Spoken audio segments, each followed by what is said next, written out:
To pay off the loans, they were forced to ignore laws that protected their environment, to lower wages, and to cut back on their education and on their health care. They were also forced to privatize and sell off their resources to crooked corporations like Enron. Lord Wakeham, the director of N.M. Rothschild & Sons, was on the audit committee of Enron and cooked the books and sucked billions from pension funds and investors before declaring bankruptcy. When poor nations were unable to pay their loans, they were given new loans to pay off the old loans. But these so-called bailout loans weren't about bailing out the poor. They were about bailing out and lining the pockets of loan underwriters like Citigroup and America's most notorious crooks and banksters. As desperately poor nations got more desperately poor, the filthy rich banksters got filthier rich, and God help anybody who got in their way. Davison Buttu, senior economist for the International Monetary Fund, resigned to, quote, "wash my hands of the blood of millions of poor and starving people." When President John F. Kennedy tried to take back America by reviving U.S. government printed money, his head was blown off in a Dallas motorcade.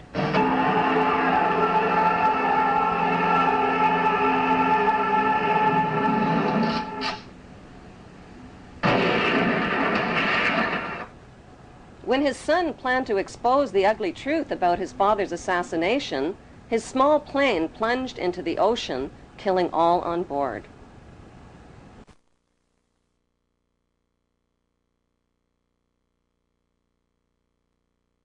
In the 1950s, a weapon was invented that has become more powerful than America's deadliest weapons of mass destruction. It is the weapon of mass deception, and it is right in our own living rooms. The hypnotizing world of picture television brings us the news of the world through two central news agencies called Reuters and the Associated Press. The Rothschilds bought Reuters in the 1800s, which later bought the Associated Press and made the Rothschild family owners of the world's largest central news services. To the present day, the world depends on these Rothschild-owned central news services as their main source of news and information.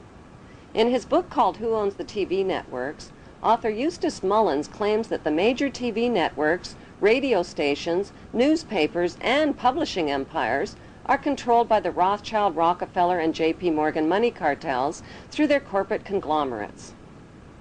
The bankster-owned media conglomerates include weapons manufacturers General Electric and Westinghouse, which profit from promoting wars. Their man in Washington is head of the FCC Federal Communications Commission, and his name is Michael Powell, the son of Colin Powell. Michael Powell was put in charge of changes to the media monopoly rules and who can own what. Joining public opposition to Michael Powell's FCC deregulation policies, Senator Byron Dorgan had this to say. Seldom have I seen a regulatory agency cave in so completely to the big economic interests. That's exactly what happened today with the FCC rules. And Chairman Powell kept suggesting slight modifications. It's not slight at all. This is a big deal. It's going to affect what the American people can see, can hear, can read. And let me emphasize something that was in your setup piece. After what the FCC did today, it is likely, in fact, that in big American cities we will see the same company own the newspaper, 3 television stations, 8 radio stations, and the cable system in that city, all under one company.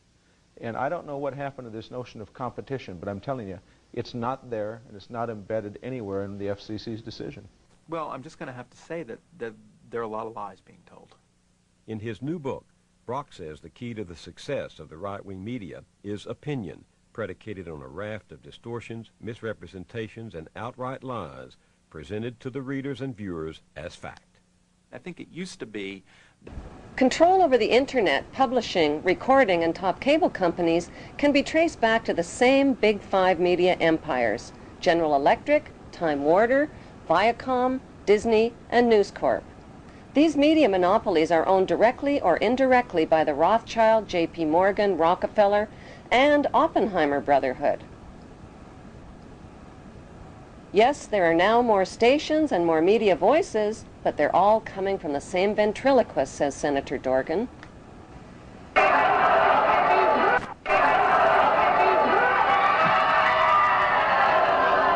me, I look better than you.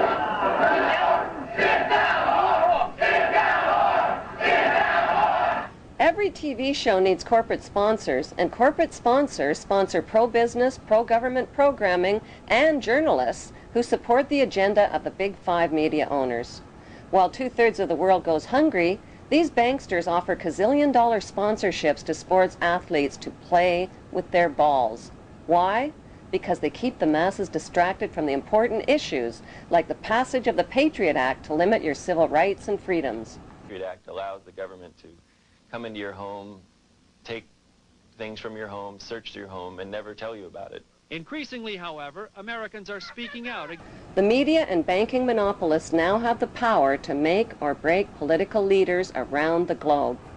Why haven't the networks made a TV movie of the week about how the Bush family made their family fortune? The movie could be called The Awful Truth, starring George W.'s great-grandfather, Samuel P. Bush, whose Buckeye Steel Castings Company supplies parts for Edward Harriman's railroads, who in turn provides rail shipments for John D. Rockefeller's Standard Oil, who in turn gets monopoly financing from the Rothschilds. The movie could be made into a TV series starring Samuel's son, Prescott Bush, as the managing director of a Nazi steel manufacturing plant in Poland called Silesian Consolidated Steel. In episode 1, Prescott Bush forwards American financing to his German partner Fritz Thyssen through the Union Banking Corporation in New York. Fritz Thyssen arranges a contract with Nazi Germany's IG Farben Company for free Jewish slave labor in Bush's steel manufacturing plant at the Auschwitz concentration camp. Episode 2 shows Skull and Bonesman Prescott Bush and Averell Harriman getting caught under Trading with the Enemy Act, as the U.S. government moves in and seizes all of their shares in Union Banking Corporation.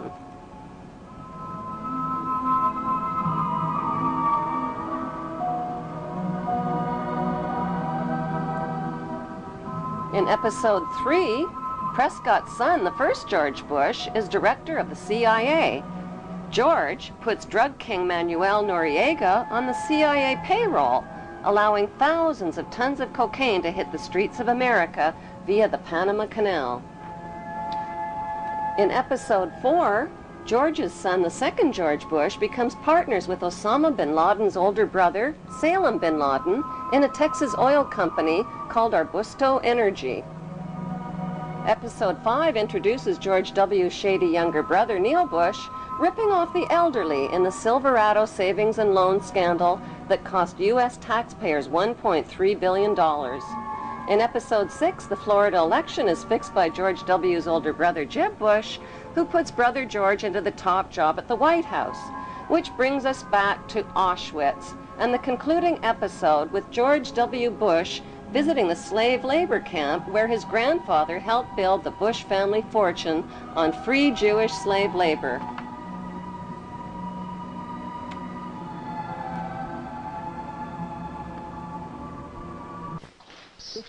The sites are a sobering reminder of the power of evil and the need for people to resist evil.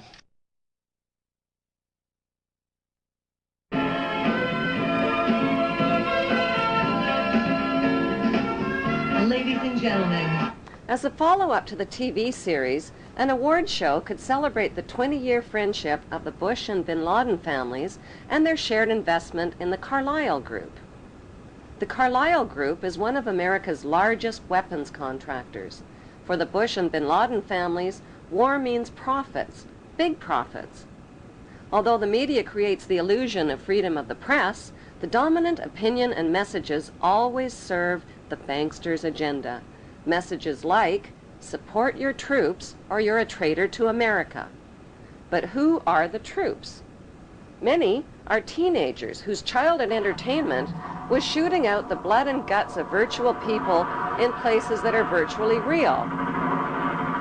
Now they're blowing up real people in places that are really real, like schools, hospitals, and villages filled with families and children.